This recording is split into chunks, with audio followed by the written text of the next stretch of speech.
Everyone. This is Divya Jain from BioAngels, and I welcome you to the Biotech and Healthtech Angel Investment Masterclass, a series of masterclasses by industry leaders to help you learn and understand from their experiences various aspects of angel investing in biotech and healthtech sectors.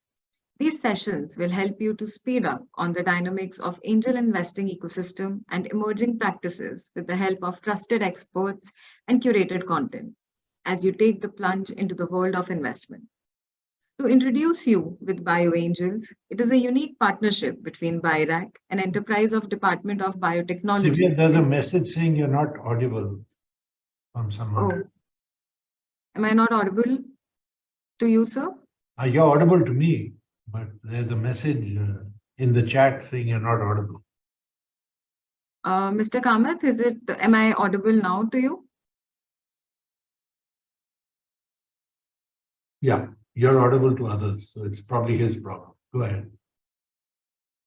So, as I was introducing BioAngels, it is India's first sector-focused angel investor group in biotech, health tech, medtech, pharma, clean tech, and agri-tech. And it brings money, mentoring, and market access, echoing ION's genetics. It brings a heady mix of private investor groups driving the investment process along with access to domain and technology experts embedded in the government ecosystem through BIRAC.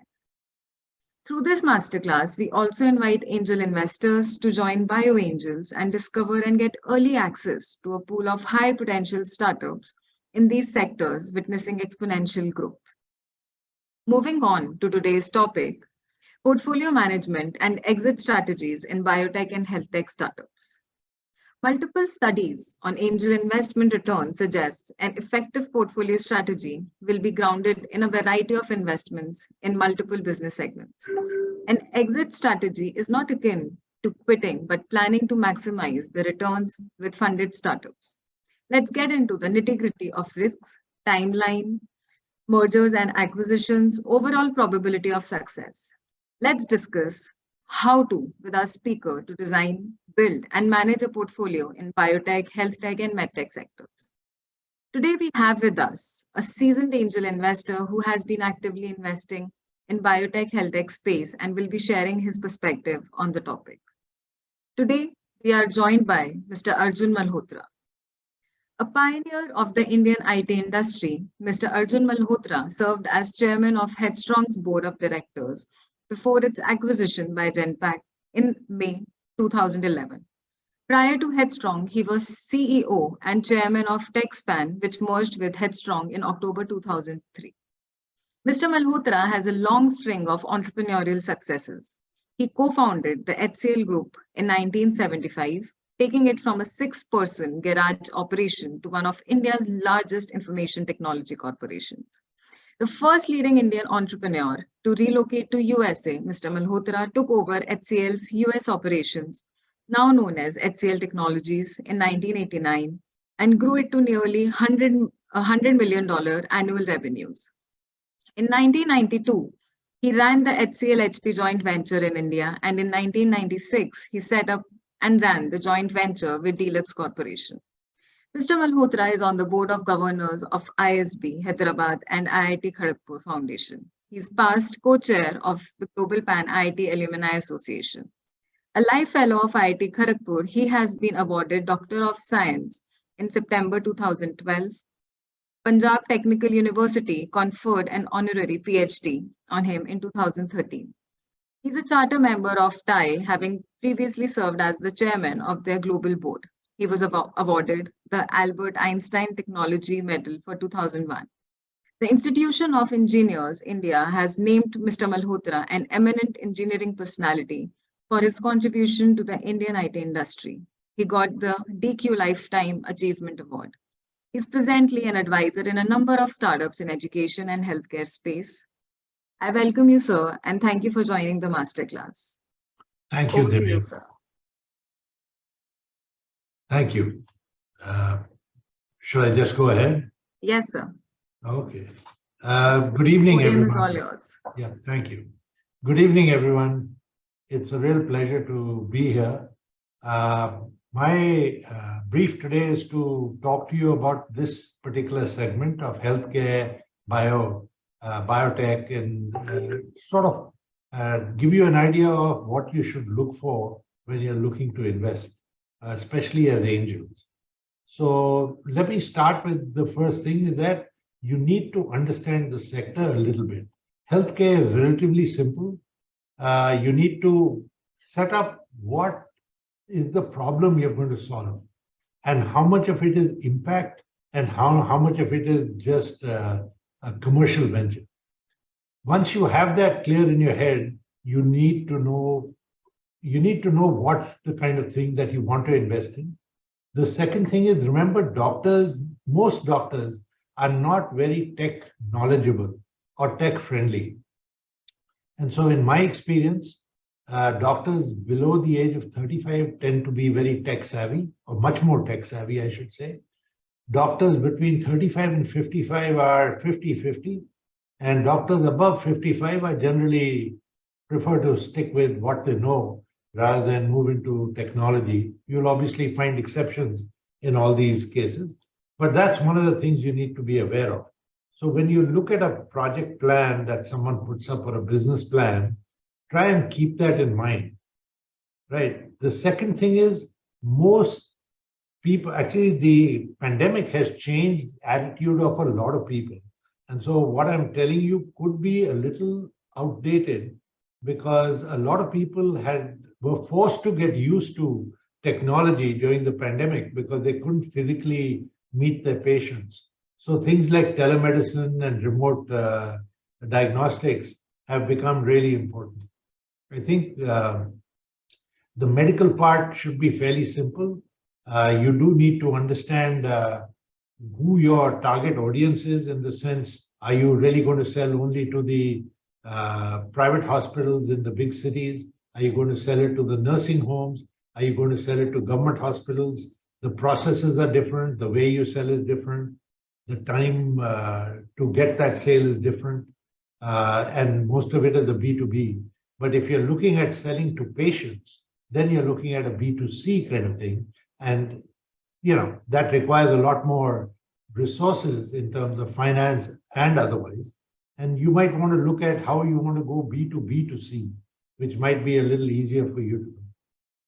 On the other side, today what's happening is that genetics is starting to play a much more important role, not just in the diagnostic area, but in a number of other areas in terms of predicting health. So the first thing to remember is, in India, my experience again, is that getting people to pay for preventive work is very difficult. So if you're looking at someone who's got a great preventive solution, just remember the economic model in that case has to be something that you feel is definitely going to work. Most people, and I worked with a number of preventive companies where I thought the impact would be very good. But unfortunately, most people are not, for example, I'm on the board of a company called Map My Genome, where we give you something called a genome patri, which is like your janam patri is for fate, genome patri is for health.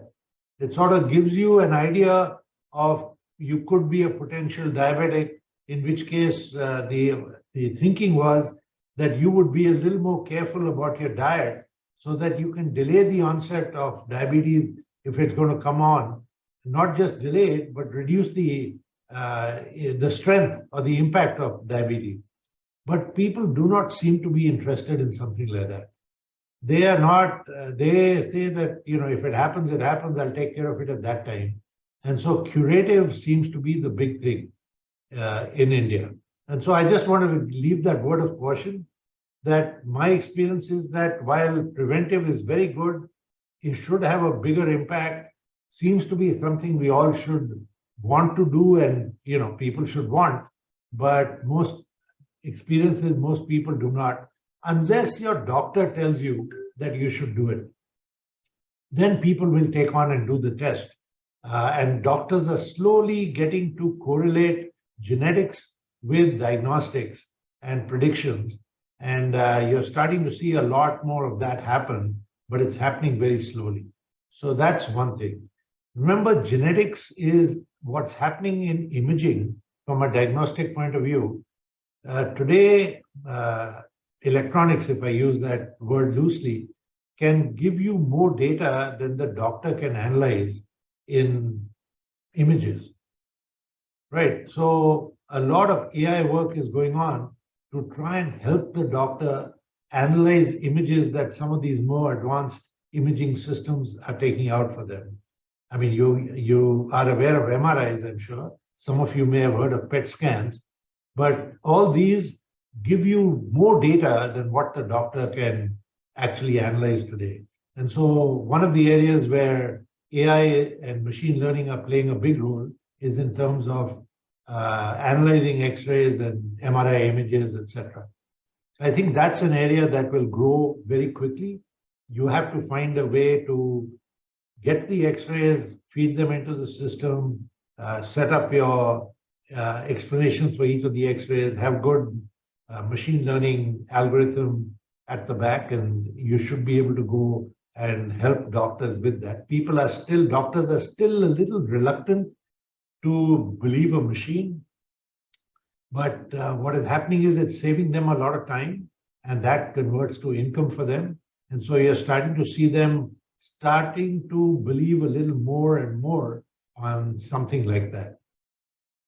The other side on genetics is on new testing procedures, diagnostic procedures, is today I can give you a much more advanced profile of your blood test instead of just doing the normal blood test that you have, which is what is done 90% of the time.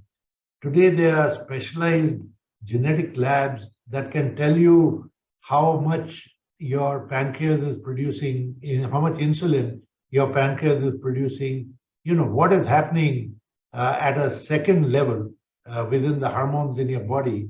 And so the doctor, if he knows, which he does most of the time, knows what that means, he can actually, again, give you a much better diagnostic. The third thing that's happening is that there's a lot of very interesting telemedicine kind of results that are available. So I'll just give you a quick example. If you have a heart condition, you go to the doctor, he tells you, I'll see you after 6 weeks. If there's no emergency in the 6 weeks, he really doesn't know what happened to you, how your BP went up or down, what controlled it, et cetera, et cetera. With the new telemedicine and the new devices that you have that can measure all these vitals, the doctor, when you go back to him after 6 weeks, has a complete report of probably day to day what happened to your vitals. And he can immediately, he can't immediately, but there are studies that show that there is a 30+% improvement in clinical outcomes from something like that. And in fact, a 1700% improvement in patient satisfaction. So there are a number of these things that are coming up. The market, it's actually a somewhat virgin market. There's some part of the market where the big players are playing. You have the Philips and the GEs and folks like that. There's another area in oncology and cancer where you have $1 million machines from Varian and Electra. But there are lots of areas where you can do some pretty basic work. And already we are seeing companies that can do blood tests, on site. There are lots of non-invasive tests that are coming up. I know of a company in Chennai that is actually working on, if you have a smartphone and you look at it for about a minute, it'll give you your vitals. And they're getting that approved right now from the person, the people in India who standardize or give the authorization or standardization for these vitals. So there are lots of things that are happening that are coming in automatically that you should look at. So I would think when you're looking at investing in this area, do try and talk to a domain person who will be able to explain to you technically what's going on. The commercials, I guess you guys are smart enough to understand and get a feel of how the commercials are going to work in terms of how the revenues are going to get generated, how the go-to-market will work, and that's no different to any other business other than the market that you're addressing. And then the last thing is you've got to make sure there are no patent infringements, or if the company is doing something different, have they filed for some kind of patent? Because they should be fairly easy to get, and that will give these companies and your investment protection by creating a barrier to entry for anyone else to come in there. So, I've got to mention this. There are some big companies in this space. They make a lot of money, especially the drug companies, and they will play very hard to try and protect their turf. But they are losing out to a number of startups and are starting to collaborate with them in order to get save their market, so to say. The best example I can give is what Pfizer did with the vaccine for COVID that came up.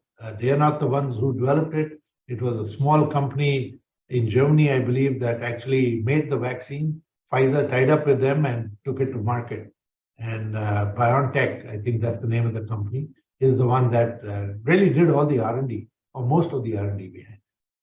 I don't know if I've been able to answer some of the questions you might have in your head, but I'll stop at this point, and I'll be very happy to take questions from you so that at least I'll be able to try and answer some of the issues that you all have. Thank you. Thank you so much, sir. Thank you so much, sir, for this wonderful session. We are open to Q&A, everybody. If you have any questions from the sir, we'll be happy to address those. Anything related to angel investment, maybe portfolio management, if you have any queries related to that, exit strategies.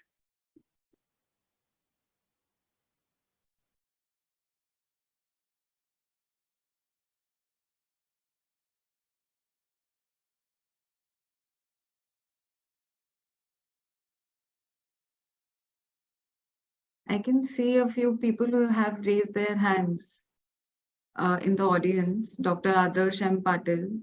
If you have any query, you can use the Q&A box or the chat box to write in your query. We have one question from Ashish Sharma. How to understand the growth prospects of a company, especially from this sector? So first thing is you've got to look at the total addressable market that the company claims that they're going to be addressing. Look at the market, look at the so one thing I've got to mention before I get into this is that this is not a market. This is a market that will have growth continuously. In India, especially, as the economy picks up, more and more people are going to can afford to come into the healthcare system and pay for healthcare, number one. Number two, with the lifestyle that people have today, more and more people are going to get sick over time. Right. Number three, remember that even today, the number of patients are going up by some 12 to 18%, depending on how the economy is going, on a pretty large base. But the number of doctors is only going up by 6%. And every doctor I know, at least, even in the cities, is grossly overworked. So if I want new doctors, I invest today, they'll come to me 10 years later. Right. And so I guess for the next 10 years, you are going to be in an area where there's a shortage of doctors, and doctors' time is going to be at a premium. So that is your market that you're looking at, or that's the environment that you're looking at in which you've got to market. So anything that saves doctor time, anything that makes doctors more efficient, which is easily acceptable by them, or can be accepted in your view, easily is the wrong word, but can be accepted by them, because some of them will be pretty desperate to accept a lot of things since their time is very short. Their time is in real demand, and that's the shortage item for them. I think you can immediately look that is a market that you would like to address or you would like to invest in, provided the entrepreneur has a business plan that allows you to address that effectively and has an economic model that actually will produce results. and of course has barriers to entry so that someone can't walk into that area and be more efficient than them. So I think that's what you've got to look at. I think it's a great area. I used to tell people a few years ago that if I could live my life again, I wouldn't do electronics. I would really do biotech. I would go into the whole genetic area, maybe be a doctor or someone who's connected with that area, because I think that's where the major changes are going to take place in the next 10 years or so. I mean, I don't know if anyone can predict in today's world more than 10 years, but I would think if I have to predict after 10 years, I would look at nanotechnology as one of the things that would come up. Of course, computers will keep going, quantum will come, there are lots of things that will keep happening. And I look at computers as basic infrastructure today. But if you're looking at biotech, it's a major market. Healthcare, and remember, it's recession-proof. The only two industries, according to me, that are recession-proof are healthcare and religion. It doesn't matter what the economy is like, they will keep going. Right, absolutely. Thank you for your insights there, sir. And especially also after the kind of targets government has put in. I mean, the kind of goals and ambition the government has for biotech and healthcare sector and the bioeconomy. I mean, the government has put up an ambitious target of $300 billion in the coming 5-10 years. So, I mean, that is like the government is also acting towards it, and this is the time for investment in these sectors. Next question is from an anonymous attendee. What sort of problem statements do health tech investors invest into? They invest into a lot of things. I mean, you can look at genomics, you can look at, there's medical devices. So just remember one thing, and again, this is a question I'd been asked many times for many years as to why didn't India produce a product in IT when it had so much skill and so many IT people doing software? And my answer to them was very simple, that we just didn't have a large enough domestic market at that time for us to be able to produce a product that was relevant to our market and make it viable commercially, right? Now, that is not true India has changed, the IT market is now big enough, and you're going to see not just products coming out, but also hopefully people putting up chip manufacturing and a component manufacturing plants. But coming back to your question, the healthcare, India is probably the world's largest, or the second largest market for healthcare in the world. We haven't addressed it. A large part of the population is still not in that umbrella, and they're still dependent on local cures. Not all of them are bad, so I don't use the word witch doctors, but that is something that will change over time.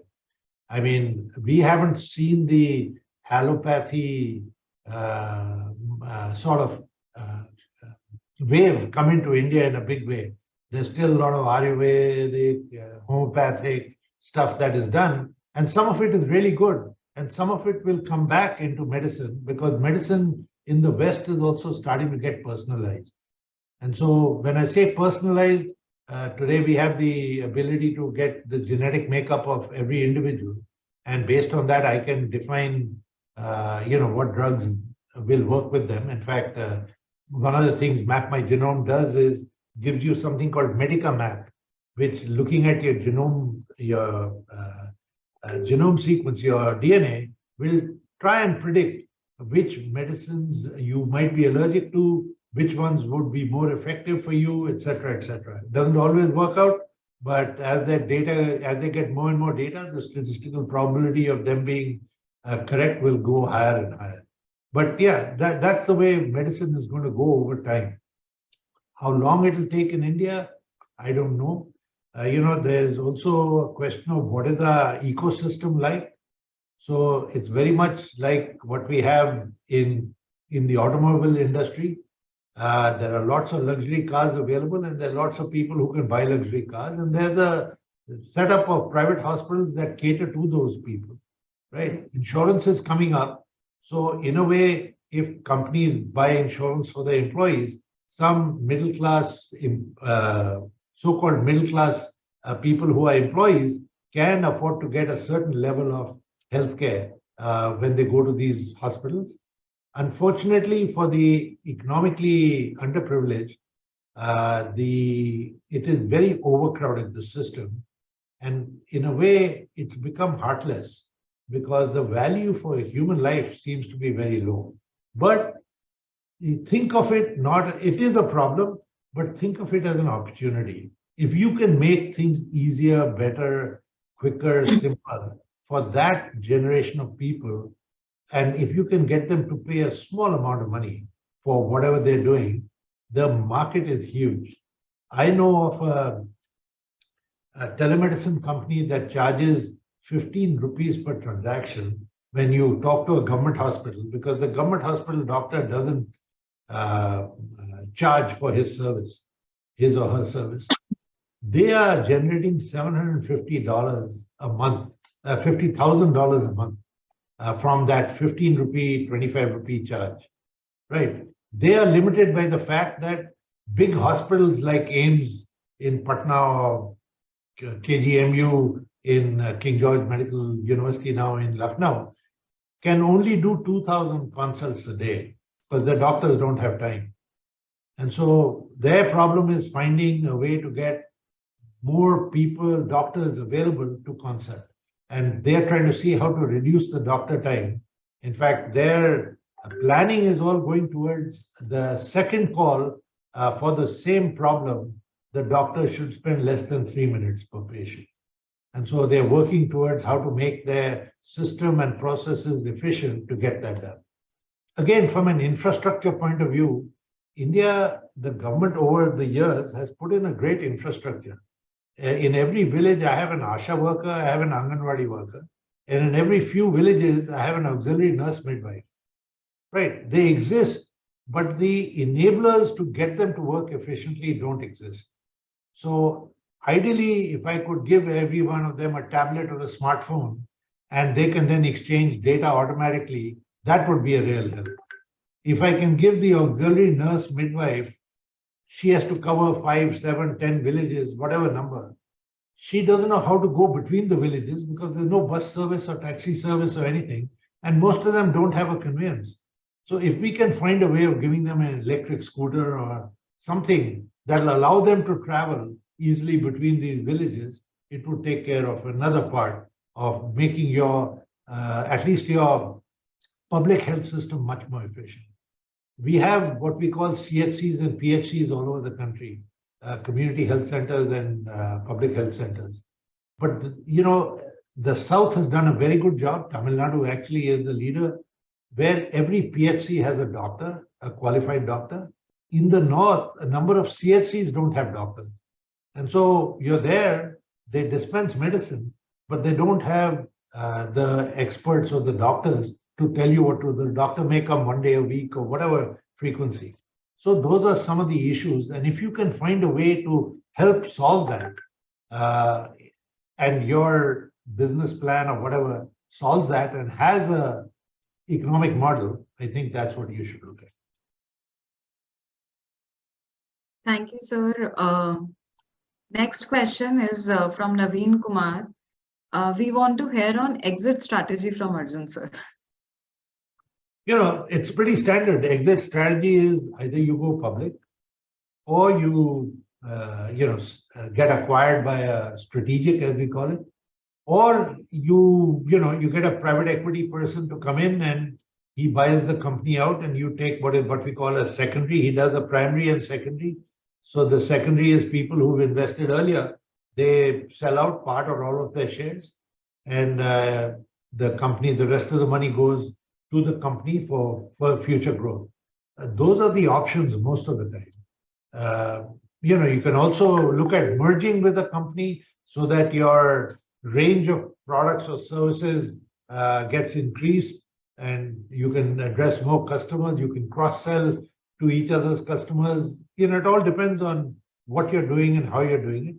And, at some point, someone will, if you're successful, someone will come up and take you. But my feeling is if you're successful in this market, the TAM is so, the total addressable market is so large that you will be tempted to stay on and get it to grow and find a way to encash part of your holdings so that you get a good return and keep part of your holdings in the company so that the quote unquote, the bright future, you get a share of that too. That's what happens. That's what happened in most IT companies when the IT market suddenly became viable, you know. Otherwise, when we started HCL in 75, 76, uh, parents didn't want their children to join a computer company because they felt, what are they going to do? The risk is too high, etc., etc. And so, really, as I put it, the risk takers joined the IT industry at that time, and today it's a pleasure to see all of them doing well. A lot of them are heading companies, and it's good. And in a way, you're going to see that happen in healthcare. You're going to see people who come in early, take the risks, and really understand the business, talk the jargon. You have to start learning some of the jargon if you're talking in that area to doctors, especially. You'll see that tomorrow they'll be heading some of these companies or some of the big hospital chains or whatever is available. Right. Next question is how to judge the valuation in the initial phase of a biomedical startup? That's really tough. It's a tough question. I mean, how do you judge the valuation of any company in the Right. initial stages? So it's not that biotech or healthcare is different. You have a process of judging valuation. It's when a company depends. If a company is just starting, your valuation is the team, the market, the idea, and if they've got what you feel is the growth potential. I think the same thing applies here. Look at the team, look at the market, look at how good or bad the idea is. Have they got POC? Have they got some traction? Have they got customers? And you value it exactly the same way as you would value companies in other spaces. If you want to look at comps, there are enough companies that are public today. It's not that healthcare is an area that's small. There are enough people who've gone public in this business already. There are enough people who are, there all over the world. There are enough investors putting in money. You have all that data available today. And so that will help you get the valuation done. Right. Next question is how VC funding differ for IT and biotech startup, as biotech is not profitable for next 5 to 8 years during technology development space. Yeah, neither is, it all depends what you're looking at. If you're looking at building a company or building an institution, then 5 years, 10 years is a short period of time. I mean, you look at the big institutions. How long has Facebook been around? Meta now it's. How long has Amazon been around? Even technology companies, if you want to build an institution, it takes time. But if you want to, do something that someone will buy because you don't have either the energy or the time to go and build $1 billion kind of corporation, then you can do it in a shorter time frame. And that's true in biotech and healthcare too. If you've got an idea, you've got patents, someone wants it because they think they can get to market quicker than you and get a larger share and, time is of the essence, they'll come in and buy you for a good price. And so it's the same as any other industry. It's no different. Yes, to build an institution takes time. Build an institution here will also take time. There's no two things about it. Definitely, sir. We have another question, follow on the valuation, the question that you answered on valuation. In the initial nonlinear part of the curve, how do we convey to the investors that this nonlinearity will not allow any projections, arithmetic? Sorry, the way you vanished. Let me see if I can. I'm sorry. I think we lost you, Divya, for a while. Go ahead. You were saying how does that non-linearity? Just do that question again. Yeah. In the initial nonlinear part of the curve, how do we convey to the investors that this nonlinearity will not allow any projection, arithmetic? Ultimately, it is all going to be a judgment.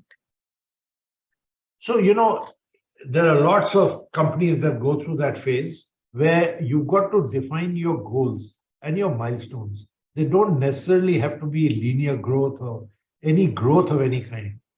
Right. Uh, but you have to define what your milestones are. You got to define, let's say, when my product will be ready, when I'll apply for a clearance, or when I'll file for patent, or whatever your milestones are in your development process. And that's what they will look at. That's what an angel will look at. That's what they will try and see, that you stick to that plan, or at least if you have a problem, they'll try and help you solve that problem so that you get back on track with the plan that you had. If you're completely here, you say, I'm going to do something in 6 months, and you end up taking 24 months, then you're in real trouble, because they're going to lose trust in you in terms of any numbers that you give or any projections that you give. And they're going to look for someone else who can give them a better projection and maybe protect whatever investment they made. And so I think the answer to that simply is that you've got to, if you're running it, you have a somewhat realistic idea of what is going to happen by when. And that's what you got to define. If you can't say when I'll get my first sale, that's fine. But you got to say how many proof of concepts you'll do, what are you planning to do. Based on that, you expect your first sale to come at this time, but it'll depend on a number of variables. And highlight, see, the people who invest are not unintelligent. Right. First thing you got to remember, they've probably seen more companies and more businesses than you have. So they do have a much better idea of what is going on in some ways than what you have. So just keep that in mind, that they're not just people, they're not a bank who has no idea who they're giving money to, although they claim to do a lot of background checks. They are, angels are people who, they're not going to invest if they don't know the industry. They're not going to invest if they don't know the team and the people or feel comfortable with them. And so please remember that they are probably, and you're going with them, their money is the least important thing. You're going with them because you expect them to be value additive to whatever you're doing. Open doors, whatever, right? It's got to be smart money. If you want just plain money, you can go to friends and family. They'll give you plain money. But when you go to an angel outside, you expect it to be smart money. And so does the angel. He expects to be able to help you beyond just giving you the money, right? And so you've got to look at it that way. So try not to think of it as we, they. Try to think of it as us. Right, right. Next that we have is how do you see the unified health interface coming in? Challenges and opportunities. It's a big problem. If you go back to Aadhaar, and Aadhaar there was hue and cry about privacy when Aadhaar came out, right? Just multiply that by 10 times or more when you look at health data, because health data going out means that if I'm an insurance company and I get my hands on it, I can charge you more or less depending on your health, which a consumer doesn't want. Obviously, the less guys don't care, but the guys who have preconditions and stuff would be where. And in the US, you can see this playing out very strongly, which is why so-called Obamacare had to come up. And although the Republicans have been trying to kill it for a long time, they haven't been able to do it because it actually fulfills a need that makes sense. The insurance companies can't charge you a premium for this. And, the way they were trying to get it funded, which got struck down, was to get people who didn't need too much insurance to compulsorily pay a small amount so that it would subsidize the people who had preconditions. So just remember the unified, like we have something for finance, we can probably get something like that for healthcare, but it's going to be a major uphill task, number one. Number two, more important than that, I think, is to get a unified data set for medical records. See, you don't want to have an accident in Chennai and your hospital records are in Delhi and they can't download it because it's incompatible. We have this problem in the US, but India, we are lucky. It's like a telephone system. We were able to get to cell phones very quickly because we didn't have an installed base of great landlines. Today, we don't have a real installed base of medical records, digital medical records. And so why should we spoil the situation? This is the time to go into and standardize it intelligently and tell everyone this is the way we want it. We are the largest market in the world for healthcare. So if you want to come into our market, this is how I want my medical record. Otherwise, don't come into my market. So, I think at a regulatory level, at a government level, we should do that. And that's what, if we do that, it'll make our life much simpler. Everyone will develop to a standard, and you'll find a lot of products coming out that'll be interoperable, so to say, and patients will actually gain from that. Right. That's what I think the universal health record should be able to do for us in India. They're talking about it, they should actually act on it quickly. You don't have to be the most optimal, just do something. You're probably 80-90% optimal. You have the information today. We live with it instead of having to, go back and clean up a lot of things. Right. One question is in the chat box. There are very few VCs who understand medtech in India. How to overcome that?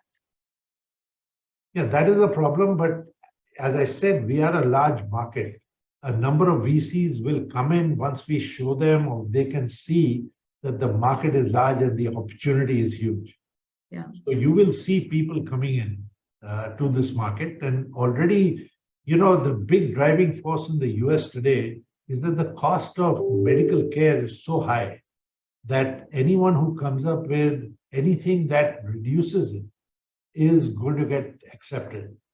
And, it's a slightly different market. For example, the Veteran Affairs have said that if there is a disposable equipment that on a priority that should be used, because they're finding that cleaning equipment becomes very difficult, and a lot of disease or a lot of problems are happening because the equipment's not cleaned properly, no matter how hard you try, because there are edges and all sorts of stuff. So disposable equipment takes care of that problem. And so a lot of people are coming up with much lower cost disposable equipment, even in surgery centers. And so you're going to start seeing some of that come in. And if they want to come to Asia, not just to India, they're going to have to price it at a point where it's affordable. And so you're starting to see a lot of that happening. I know of a number of companies that are working in that particular area that, will get that done. Look at what happened in cosmetics. Where's the market today? How big the market in a country like India will be if at some stage I can get cosmetics at a sensible price that can go deep into our hinterlands, into the villages. It'll work. Look at what they've done. Excuse me. Look at how they do consumer marketing. Everything's in a sachet today. So you can buy a 5 rupees sachet for shampoo. And so what happens with that is 5 rupees is affordable. So a person in the village will shampoo their hair because it's part of grooming. Everyone wants to look better, feel better, all that kind of stuff. And so you're going to see a lot of that starting to happen. And again, if you're looking to invest in this area, there'll be big people who'll come in. And already they're doing investments with some of our healthcare people here, the ones that they feel have large potential. And you'll see more and more of that happening. So really, we need the angels to step up to get them to a point where people see the large potential. And then you'll see a lot of VCs and Ps come in and take them on. Right. I think this is why BIRAC and Indian Angel Network together have launched Bio Angels, which comes at the early stage investing. And we are here to support biotech and health tech startups, medtech, agri, everything in life sciences. So you can always reach out to us and with your propositions, value propositions, and we can, of course, guide you better there. Yeah. So one of the things I would suggest, Divya, and we should do this, not in this forum, but we should set up a group of experts, whether in India or abroad, who can actually help get people to understand some of the things that, the whole genetic stuff. There are, and I know a number of people, and I'd be happy to introduce them and see if they are willing to come in just as consultants to just clarify stuff for people. Right. Again, my experience at Map My Genome is people are willing to pay for, for stuff that are very poor correlation, alcoholism, baldness, fairness. How does your genetic DNA correlate with any of these? I find there are correlations, but they're very weak. Yet people are willing to pay for it. They're willing to pay to say which sport will my child be good at, but they're not willing to pay to see if they're going to have a higher probability of having cancer or diabetes or high blood pressure. So, the Indian market, you've got to get a feel of that. It's a little different to what it is elsewhere. Absolutely, sir. I mean, we need more risk takers for biotech and health tech space in India. Next question is, how and when do we know that we must listen to investors and not what we think is right? Well, first of all, you've got to listen to investors only because they probably have a lot more experience and have met a lot more companies than you have. Right? Assumption, but normally it's true. But most importantly, you've got to listen to the market. I've known a number of companies where they've got great products, but they feel that I have the greatest product in the world. People should line up to buy it from me. It doesn't happen. Look at history also. I can talk from my industry in networking. Everyone at one time knew a company called Novell that used to make networks. There was another networking company called Banyan, which was, in my view, far superior as a network than Novell. But, that's the way life is. Novell had a better marketing. They made it easier for people to use their software, their network, and they became the standard. And so you've got to remember, it's not how good your product is, it's how good your access to market is and how the market or the customers see your product. And so keep that in mind that, and I'm an engineer, I come from IIT, I have a lot of engineers who come to me and they talk about the product. Very few of them really talk about the market. They're starting to learn. And, we've had to start something called IIT Startups just to educate them and connect them to the fact that, hey, you've got to take it to market. Otherwise, you don't really have a company or a product or a startup. You have a product, you don't have a startup. So I hope that answers the question. I hope so too. Next question is, medical devices which do good face resistance from the medical establishment itself. Any comments on this line and how to overcome the resistance would be greatly appreciated. So yes, wearables okay. So there are a number of things happening with wearables today. So one of the important things is there's a set of socks that helps you it doesn't stop you from twisting your ankle, but it helps you be less amenable to twist your ankle. It was developed by this young boy who did his master's from Georgia Tech, where he did it on, he did a thesis on this, and then he made it a company. You might want to look at the website. It's a company called Lasso, Lasso. And, a lot of American football players wear them under their Nike socks because they have to wear Nike brand socks because those are the that's the deal that the NFL or whatever has signed. But below that, they wear these socks. But there are wearables today that actually, for groin injuries that happen in a warehouse, they're not just wearables. There are actually, the wearables are predictable. They tell you when it's good, you're going to injure your groin by lifting a weight. And it also, if you don't mind a little bulge around your waist, it also has a little motor that can put pressure on the muscle that will try and help it not get that injury or reduce the chance of that injury, if I use that term. I know some people who are, and this is all algorithms using AI.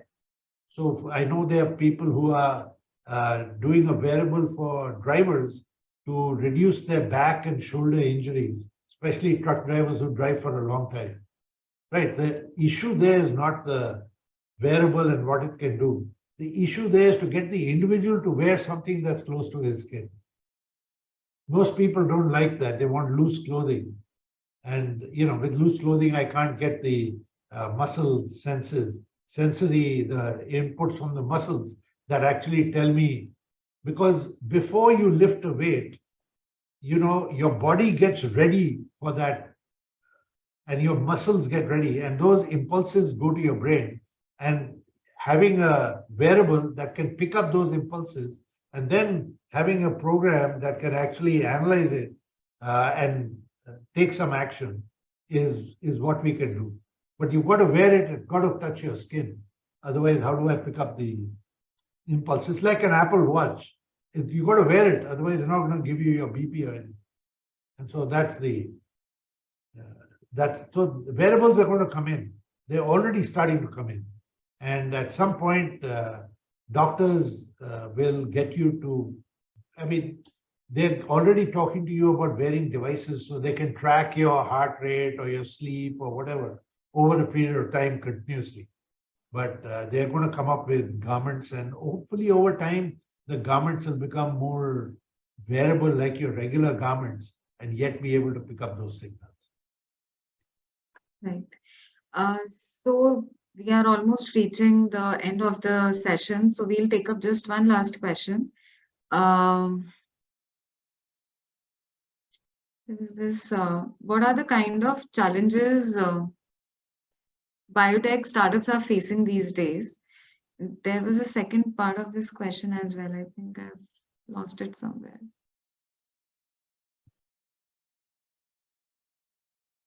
I think I've lost the question somewhere.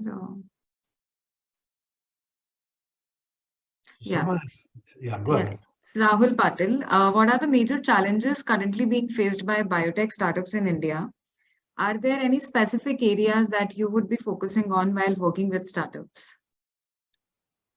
Yeah, specific areas would be, where you have healthcare that goes to the masses through hospitals. So any B2B, where I'm not talking to a doctor directly, but I'm going and selling to a hospital, a nursing home, or whatever, preferably a larger one compared to a smaller one, would be some area that I'd like to focus, because that tends to make A, get large sales, B, get corporate sales. And that's something most people feel much more comfortable about, right? And, it's something that people have done in other segments. That's what I would think you would focus on. But in terms of what are the areas, I think, I don't know, there are lots and lots of areas that look very interesting. You just have to get a feel of what the market will accept.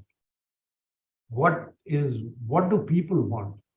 And some part of it, because you're dealing with patients, some part of it is consumer kind of related. So, and it's very different. So what a cancer patient and his family would be willing to do or get is very different to what a normal patient would do. What a mother, pediatric, pregnant lady would want, and her motivation at that time would be very different to what a normal woman would want. So there are lots of things you've got to look at and see what it addresses and when does it address it, and what will be the motivation of the patient to want to do it, right? That's what I would look at. Diabetes patient, what would they like? If you want to tell a diabetes patient that, control your diet and I can help you manage your diet, that's one thing, right? If you want to tell them that I can measure your blood pressure, or not your blood pressure, but your blood sugar, and give you an indication when it's going too high that you've got to control it, they would be willing to buy that device that be able to do it. But if you go to someone else who doesn't have diabetes and say, I'll give you your blood sugar reading, they'll say, okay, I like to see it, but it's not something that's going to make a major difference. So again, as I said, look at what your consumer wants, look at what they want, then look at what the product is, and then see how it's going to be sold to them. Absolutely, completely makes sense. With this, we have reached the end of today's engaging session. Thank you so much, sir, for being here and taking out time for all the efforts you have taken out, to engage with our audience. And thank you, everybody, for joining. I know we haven't been able to answer all of your questions, but we have limited time with sir, and we'll try to align another session with him maybe soon so that he can answer rest of the queries. Yeah. So, and if they've got their questions, if they can send them to you, Divya, just send them out to Sure. me. Give me a little time. I may not be able to answer them right away, but I'll try and give short answers to all of them if I can. Okay. Sure. Okay. I'm putting down my email ID here. So anybody has any questions regarding anything related to BioAngels or any such query, being a startup or an investor, please reach out to us and we'll be happy to help. Okay. Thank you so much, everybody. Thank you so much, sir, for joining us. It was a pleasure hosting you. Thank you. Thank you very much. And I appreciate everyone's patience. Thank you. Bye. Thank you. Bye-bye.